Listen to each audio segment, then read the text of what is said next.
Hey folks, Dan from Financial Reactions here. Are you tired of feeling buried under a mountain of debt? I hear you. Debt can feel like a financial straitjacket. But let me tell you, there's hope. It's time to turn that mountain into a molehill with the Debt Snowball Method. We're going to tackle this together, step by step, and soon enough you'll be shouting from the rooftops, debt-free, trying to pay off debt but don't know where to start? The Debt Snowball Method might be your game changer. In just a few minutes we'll show you how to go from chaos to control, starting with a budget and ending with a plan. First things first, we gotta know where every dollar is going. I want you to grab a pen and paper or open up that spreadsheet and write down every single source of income you have. Now on the other side, list out every single expense, your rent or mortgage, groceries, utilities, that daily coffee run, everything. Don't leave anything out, folks. This isn't a time to hide from the truth. Once you have it all laid out, subtract your expenses from your income. That number right there, that's your starting line for building your debt-crushing snowball. Now that you've got your budget locked and loaded, it's time to face those debts head on.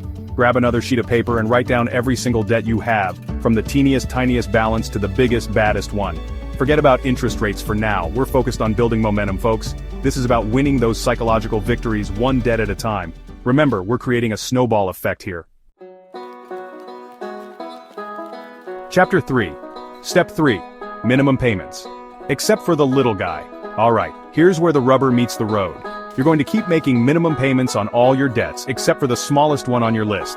That's right, that little guy is public enemy number 1. This is where you unleash the fury, folks. Throw every extra dollar you can find at that debt. Tax refunds, side hustle income, that 20 bucks you found in your winter coat pocket, everything. Remember, we're talking beans and rice, rice and beans until that first debt bites the dust. Chapter 4. Step 4. Feel the snowball effect. You've been laser focused, you've sacrificed, and bam, you've paid off that first debt. Celebrate that victory. Now here's where the magic happens. Take the amount you were paying on that first debt and roll it right into the next smallest debt on your list. Let's say you were paying $200 on that first debt. Now add that $200 to the minimum payment of your next debt.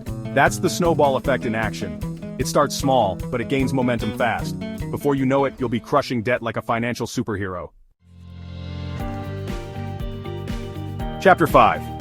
Step 5. Stay the course. Freedom is within reach. Listen, I know it's not always easy. There will be times when you want to give up, when you feel like you're not making progress. But trust me, every single dollar you put towards your debt is a step closer to financial freedom. Stay focused on your goals. Print out your budget, put it on your fridge, look at it every day. Visualize yourself crossing off those debts one by one. This isn't just about getting out of debt, it's about taking control of your life. You've got this.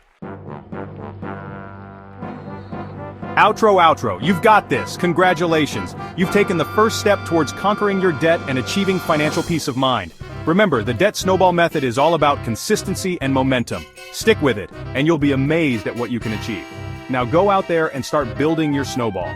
Want to get control of your finances? Start with a budget, build your snowball, and let it roll. You've got this. Like and subscribe for more money tips.